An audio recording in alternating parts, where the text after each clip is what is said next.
ఈ బీసీ రిజర్వేషన్ల కార్యక్రమానికి ఇచ్చేసినటువంటి బీసీ నాయకులందరికీ, ముఖ్యంగా ఈ మా research scholar BC student federation of India రాష్ట్ర అధ్యక్షులైనటువంటి మా ఆనంద్ గారికి, అదేవిధంగా బీసీ ఫెడరేషన్ అధ్యక్షులైనటువంటి దేవపూజ ధనుంజయ ఆచార్య గారికి, బీసీ నాయకులైనటువంటి సింధు నాగేశ్వరరావు యాదవ్ గారికి, అమ్మ చంద్రికమ్మ గారికి, అదేవిధంగా నాగేశ్వరి నాయుడు గారికి, ప్రియాంక యాదవ్ గారికి, భరత్ భూషణ్ గారికి, లక్ష్మణ గారికి, అదేవిధంగా సోమన్న, చెల్ల వెంకటేశ్వర్లు, రవి, మా రజక శ్రీనివాసులు బీసీ నాయకుడు, శ్రీరాములు యాదవ్ గారికి, అయ్యన్న యాదవ్ గారికి, రాధాకృష్ణ గారికి, అందరికీ పేరు పేరున బీసీ నాయకులందరికీ నమస్కారాలు.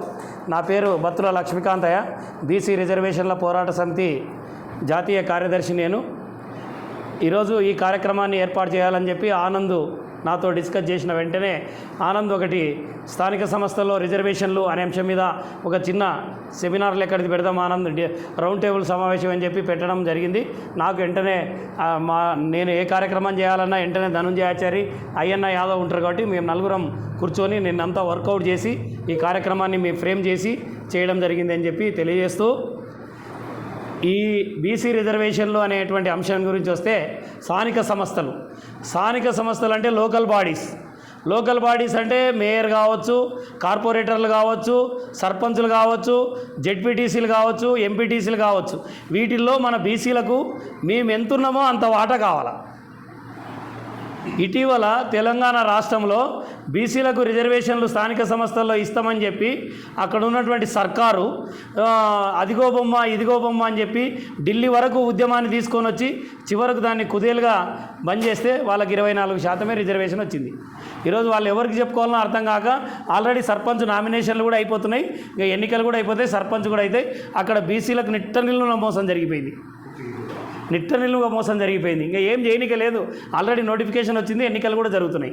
మనం కూడా ఇక్కడ ఏపీ రాష్ట్రంలో కూడా ఈ స్థానిక సంస్థల్లో మేమెంతో అంత వాటా 50% రిజర్వేషన్ ఉండాలా అనే డిమాండ్ మనం కోరుతున్నాం. ఎందుకంటే ఇక్కడ మనం ఎంతమంది ఉన్నాం, ఉదాహరణకు 15 మంది ఉందాం అనుకున్నాం. 15 మందికి 15 ప్లేట్ల భోజనం ఉండాలా. 15 మందికి 15 ప్లేట్ల భోజనం ఉంటే అందరం తినగలుగుతాం. 8 ప్లేట్ల భోజనం, 6 ప్లేట్ల భోజనం ఉందంటే అందరం మనం దాన్ని మనం చేసుకోవాల్సి వస్తుంది. ఎవరు ఎంతున్నారో అంత వాటా ఉండాలా, మేమెంతో అంత వాటా అనే ఉద్దేశంతోనే ఈ రిజర్వేషన్లు పరిరక్షణ కోసం ఈ ఉద్యమాన్ని మనం స్టార్ట్ చేయాల్సినటువంటి అవసరం ఉంది. అడగంది అమ్మనేనా అన్నం పెట్టదు. ఈరోజు తెలంగాణ రాష్ట్రంలో ఉద్యమం ఎక్కడి వరకు పోయింది అంటే ఢిల్లీ స్థాయి వరకు ఈరోజు ఉద్యమం అయింది. ప్రభుత్వాలే కదులుతున్నాయి.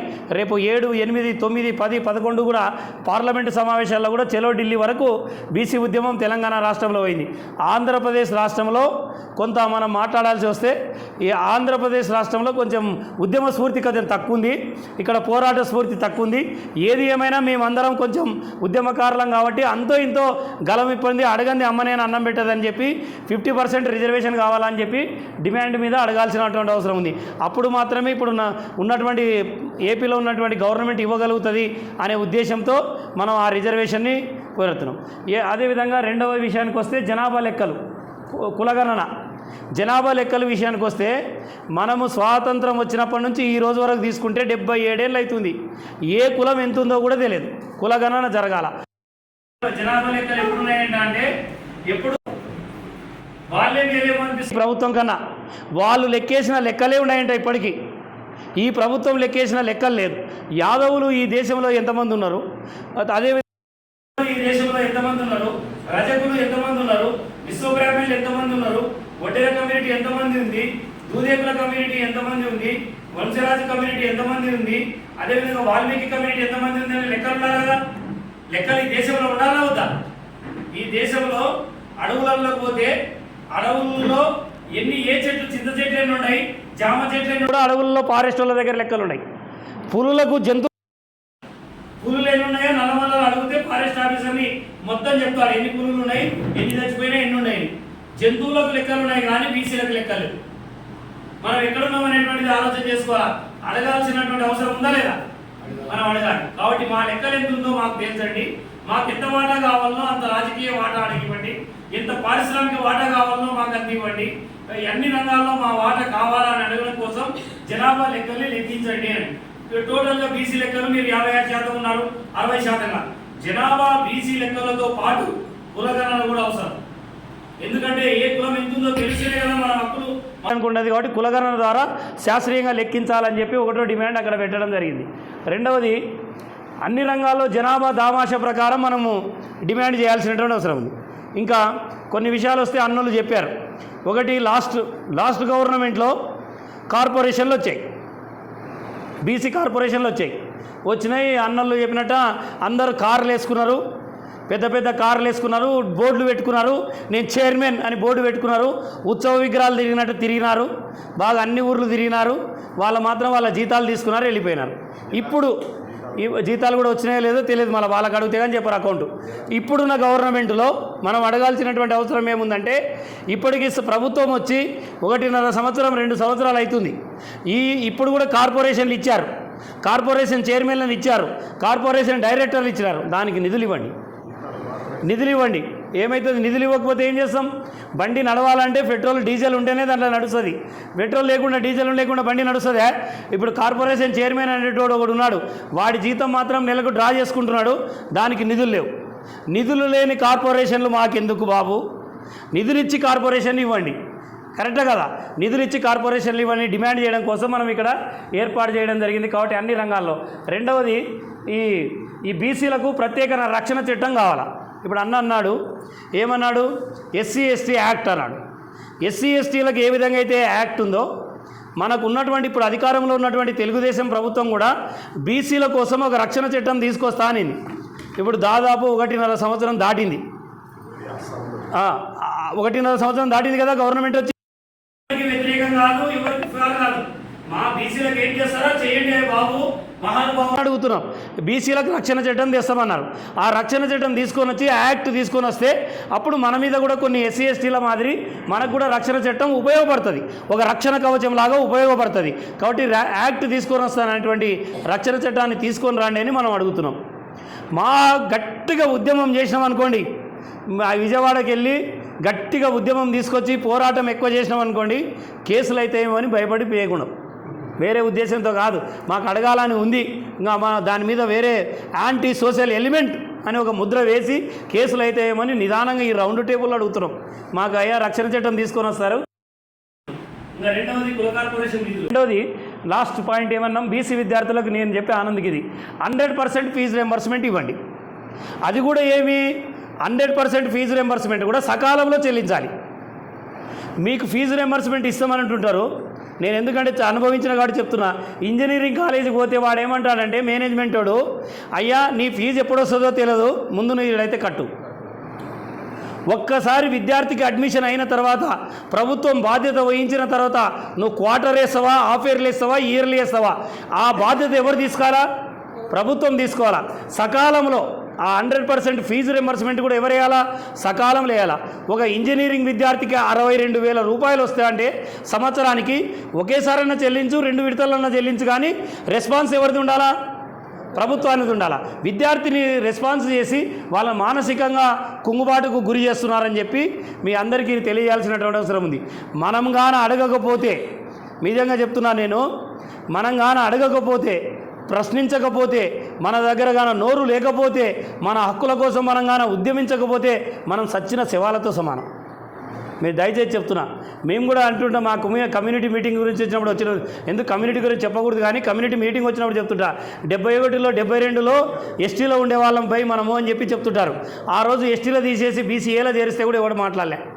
నీ మీద ఏది చేసినా ఎవడు మాట్లాడలేక నోరు లేకపోతే, మనం ఉద్యమించే మనసు లేకపోతే, అడిగే మనసు లేకపోతే మనం చచ్చిన శవాలతో సమానము. రెండవది, మనం రాజ్యాధికారం వైపుగానే అడుగు పెట్టకపోతే ఏం ప్రయోజనం లేదని చెప్పి తెలియజేస్తున్నాం. మరి ఒకటి గుర్తుంచుకోవాల్సినటువంటి అవసరం ఏముందంటే, మనం అందరం బీసీ నాయకులం అందరం గమనించాల్సినటువంటి అంశం ఏంటంటే, అమరావతి ఈరోజు రాష్ట్ర రాజధాని ఏది అంటే అమరావతి. ఈ అమరావతిని జోన్, అది 4th జోన్ కిందకి వస్తుంది. దాన్ని మేమేమని కోరుతున్నామంటే, ఆనంద్ కూడా గుర్తుపెట్టుకోవాలి, ఇది అందరం బీసీ నాయకులను గుర్తుపెట్టుకోవాలా, దాన్ని ఫ్రీ జోన్ చేయాలి. ఫ్రీ జోన్ ఎందుకంటే ఉద్యోగాలు వస్తే ఆ జోన్ వాళ్ళే అక్కడ ఉద్యోగాల్లో చేరుతారు. మనం ఇక్కడ ఒక జోన్ ఉన్నాం కదా, మన జోన్ వేరు, అమరావతి జోన్ వేరు. మన కర్నూలు వాళ్ళం ఇక్కడ ఉద్యోగాల కోసం సెలెక్ట్ అయితే ఇక్కడనే మన జోన్లో పనిచేయాలి. రాష్ట్ర రాజధాని అనేటువంటిది అందరి ఆస్తి, అందరికీ హక్కు. దాన్ని ఫ్రీ జోన్ చేసినాడనుకో సెలెక్ట్ అయిన అక్కడ పోయి టక్కున సెక్రటరియట్లో కూర్చోవచ్చు. ఏమండి వింటున్నారా? ఇది ఫ్రీ జోన్ చేయాలి. ఫ్రీ జోన్ అంటే రాష్ట్రంలో శ్రీకాకుళం వాడు ఎగ్జామ్ అనంతపురం వాడు ఎగ్జామ్ రాసినా, పుట్టపర్తి జిల్లా వాడు ఎగ్జామ్ రాసినా అమరావతి కూడా సెలెక్ట్ అయ్యేటట్టు ఉండాలి. అమరావతిని ఫ్రీ జోన్ చేసేంత వరకు మనం పోరాటం చేసి సాధించుకోవాల్సినటువంటి అవసరం ఉంది. అది ఆ జోన్లో ఉంది, గుంటూరు జోన్లో ఉంది. ఆ గుంటూరు జోన్లో వాళ్ళగానే ఉద్యోగాలకు సెలెక్ట్ అయినాడు అనుకోండి, అక్కడ వాళ్ళు మాత్రమే అమరావతిలో ఉంటారు. మనం పోయి ఊరికి ఏదో కాగితాలు ఇచ్చి రావాల్సి వస్తుంది. కాబట్టి అమరావతిని ఎప్పుడైనా సరే మనం ఫ్రీ జోన్గా మార్చుకోవాల్సినటువంటి అవసరం ఉంది అని చెప్పి తెలియజేస్తూ, మన హక్కుల కోసం, మన బీసీ డిమాండ్ల కోసం మనం అందరం ఖచ్చితంగా పోరాడాల్సినటువంటి అవసరం ఉంది. ప్రతి కులం గురించి అన్న చెప్పాడు. అన్న చెప్పిన పాయింట్ ఏంటంటే బీసీ అనేది 100% వాస్తవం. బీసీ గురించి మాట్లాడాలా. ఇక్కడ బీసీలలో కూడా ఏమవుతుందంటే కులం కూడా అవసరం. ప్రస్తుతం ఆధునిక సమాజంలో కులం ఎందుకు వచ్చింది అంటే వాళ్ళ హక్కులు కూడా వాళ్ళకు నెరవేరకుండా అయిపోతున్నాయి. కాబట్టి బీసీ సంఘాలు అవసరమే, కుల సంఘాలు కూడా అవసరమే అని చెప్పి నేను చెప్తున్నా. ఎందుకంటే ఆ కులం కూడా మాట్లాడకపోతే అంతరించిపోతుందంట. బిఆర్ అంబేద్కర్ ఏం చెప్పినాడు? ఏ కులమైతే నీ హక్కుల కోసం మాట్లాడదో నీ కులం అంతరించే ప్రమాదం ఉంది అంటే అది ఇంకా డిక్షనరీలోనే కూడా ఉండదు, ఈ ప్రభుత్వ రికార్డులో కూడా ఆ కులం గురించి ఉండదు. కాబట్టి కుల హక్కుల కోసం మనం కొట్లాడాలి. మనమందరం సమైక్యంగా బీసీ హక్కుల కోసం కూడా కొట్లాడాలని చెప్పి తెలియజేస్తున్నా. ఈరోజు వాళ్ళు వంశరాజ సంఘం అన్న వంశరాజ సంఘంలో పనిచేస్తున్నందువల్లనే ఈరోజు శ్రీశైలంలో ఆయన సత్రం నిర్మాణం చేసుకున్నాడు 50 సెంట్రల్లో. తర్వాత మంచి కార్పొరేట్ లెవెల్లో అక్కడ కట్టాడు. తర్వాత వాళ్ళ హక్కుల గురించి కూడా అన్న డిమాండ్ చేస్తున్నాడు. ఇక్కడ వచ్చినటువంటి వాళ్ళందరూ కూడా కుల సంఘాల్లో ఉన్నారు. వాళ్ళ కులం కోసం కొట్లాడుతూ, వాళ్ళ కుల హక్కుల కోసం పోరాటం చేస్తూ మళ్ళీ బీసీ హక్కుల కోసం కూడా కొట్లాడాల్సినటువంటి అవసరం ఉందని చెప్పి తెలియజేస్తున్నాను మీకు అందరికీ సవినయంగా. ఎందుకంటే కుల ఉద్యమాలు, బీసీ ఉద్యమాలు రెండు సమాంతరమైనటువంటి దశల్లో మనం తీసుకుపోతే తప్ప మన హక్కులు నెరవేరని చెప్పి తెలియజేస్తూ నా చివరిగా ఒక మాట చెప్పి ముగిస్తారు. జనం మనది, బలం మనది, ఏకమైతే విజయం మనది. ఏకమైతే విజయం మనది. జనం మనది, బలం మనది, ఏకమైతే విజయం మనది. గుర్తుపెట్టుకోవాలని చెప్పి కోరుకుంటూ, ఏ గ్రామంలో ఉన్నటువంటి వాళ్ళు ఆ కులపరంగా మీరు 100 ఇండ్లు ఉన్నాయనుకోండి, 100 ఇండ్లలో ఒక యూనిట్గా ఉండండి, మీకు సర్పంచ్ టికెట్ ఇస్తారు. ఒక్కటే మాట మీద ఉండండి. ఆ ఊళ్ళో ఉన్నటువంటి బీసీ కులాలందరినీ కలుపుకోండి, నీకు సర్పంచ్ టికెట్ ఇస్తారు. కరెక్టా కాదా? కాబట్టి ముందు ఐక్యత అనేటువంటిది ప్రధానమైనది. ఐకమత్యమే మహాబలం. ఐకమత్యాన్ని మించిన బలమే లేదు. చీలికలు పేలికలు తీసుకురాకుండా బీసీలమంతా ఐకమత్యంగా ఉండాలని చెప్పి కోరుకుంటూ, ఎప్పటికీ బీసీ ఉద్యమాలు నీరు గారిపోలేదు, జన సమీకరణ ఎప్పుడు తగ్గిపోలేదు. అవి కూడా విత్డ్రా చేసుకోవాల్సినటువంటి అవసరం ఉంది. ఎప్పుడైనా ఉద్యమం బలోపేతమే అయ్యింది. ఈ రాష్ట్రంలో ప్రతి పాలక పార్టీ బీసీల గురించి ఆలోచించాల్సినటువంటి పరిస్థితి వచ్చింది. ఈరోజు నిన్న నేను సెల్ ఫోన్ ఆన్ చేసి చూస్తే దేశ ప్రధాని నరేంద్ర మోడీ గారు అయోధ్యలో వాల్మీకి మహర్షి విగ్రహానికి తల వంచి ఇట్లా పాదాభివందనం చేశాడు. వాల్మీకి మహర్షి విగ్రహానికి, అయోధ్యలో వాల్మీకి మహర్షి విగ్రహాన్ని ప్రతిష్ఠించి దానికి తల నుదురు వంచి పాదాభివందనం చేసినాడు. అంటే మనం ఎదిగినట్టనా డౌన్ అయినట్టనా? ఎదిగినట్ట. ఈరోజు 150 అడుగుల మహాత్మా జ్యోతిరావు పూలే విగ్రహాన్ని అమరావతిలో ప్రతిష్ఠించాలని మనం డిమాండ్ చేస్తున్నాం. అమరావతిలో మహాత్మా జ్యోతిరావు పూలే స్మృతి వనాన్ని ఏర్పాటు చేయాలని చెప్పి చేస్తున్నాం. ఏ రాజకీయ పార్టీ మంత్రులైనా బయటికి ఇంట్లో నుంచి బయటకు వస్తేనే బీసీలే ఓటు బ్యాంకు అన్న నానుడిని వాళ్ళ మెదుల్లోకి తీసుకుపోయినాం. అవునా కాదా చెప్పండి? ప్రతి ఒక్క రాజకీయ నాయకుడికి బీసీ బీసీ బీసీ బీసీ అనే జపం చేయాల్సినటువంటి పరిస్థితి వచ్చింది. కాబట్టి బీసీల జోలికి వస్తే నిన్న మొన్ననే తెలంగాణలో ఒక యాదవ బిడ్డని సర్పంచ్గా పోటీ చేస్తే అక్కడ ఉన్నటువంటి వాళ్ళ భర్తని కిడ్నాప్ చేసి ఉచ్చదాగించారు. ఎంత ఘోరం! ఏ సమాజంలో ఉన్నాం? ఉచ్చదాగించారంట, వచ్చేదంట, బీర్ల కొద్ది ఉచ్చవసేదంట. అట్లా తాగిచ్చి వాడిని హింస పెట్టారు. ఈరోజు సోషల్ మీడియా అంతా ఉంది. సోషల్ మీడియా అంతా అదే వస్తుంది. ఏంది అది? ఏమి ఎక్కడున్నాం? కాబట్టి కర్నూలు జిల్లాలో కూడా మనమందరం ఐకమత్యం కాకపోతే మనకు కూడా భవిష్యత్తులో ఇక్కడ కొట్టిన అడిగేటోడు ఉన్నాడు, తిట్టిన అడిగేటోడు ఉన్నాడు, కాలం రాసిన అడిగేటోడు ఉన్నాడు. కాబట్టి మనం సంఘాల ద్వారా 4 గదుల మధ్యనో బహిరంగంగానో రోడ్ల మీదనో ఏదో ఒక ఉపన్యాసం ఇచ్చి ఏదో ఒక సభలు పెట్టి మన హక్కుల గురించి మాట్లాడితేనే తప్ప మన హక్కులు నెరవేరమని చెప్పి తెలియజేస్తూ, మన ఆనంద్ ఏం చెప్పాడంటే రేపు సోమవారం నాడు మనం కలెక్టర్కు మన డిమాండ్ల మీద ఒక వినతి పత్రం ఇస్తే ముఖ్యమంత్రి దృష్టికి పోతుందని చెప్పి తెలియజేస్తూ, వీలైనంత మంది మీరు కూడా మీ మిత్రులకు తెలియజేసి రేపు 8వ తారీఖు నాడు ఉదయం 9:30 గంటలకంతా 10 గంటలకంతా కలెక్టరేట్ కాడికి వస్తే కలెక్టరేట్ లో ప్రజా దర్బారులో గ్రీవెన్స్ లో మనం కూడా కలెక్టర్ కు బీసీ డిమాండ్ల మీద రిప్రజెంటేషన్ ఇద్దాం.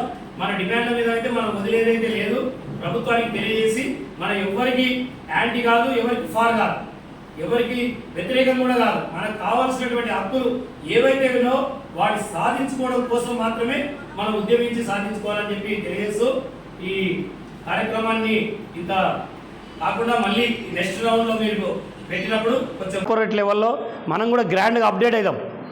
అన్న చెప్పినట్ట మనం కూడా కొంచెం మంచి హాల్లో మంచిగా ఉండేటట్టుగా మంచిగా ఏర్పాటు చేస్తాం. ఇప్పుడు ఇది తొలి సమావేశంగా జరుగుతుంది. ఇప్పుడు ఇక్కడ రెండో రౌండ్లో మంచిగా ఏర్పాటు చేస్తామని చెప్పి తెలియజేస్తూ మళ్ళీ జరగబోయే కార్యక్రమానికి ఒక కుల సంఘం నుంచి వచ్చినా బీసీ సంఘాల నుంచి వచ్చినా ఒకరు ఇట్లా అలాయి బలాయి కొట్టకుండా రాకుండా ఒక 4 తీసుకొని వస్తే బాగుంటుందని చెప్పి తెలియజేస్తూ ముగిస్తున్నా. Thank you. జై బీసీ.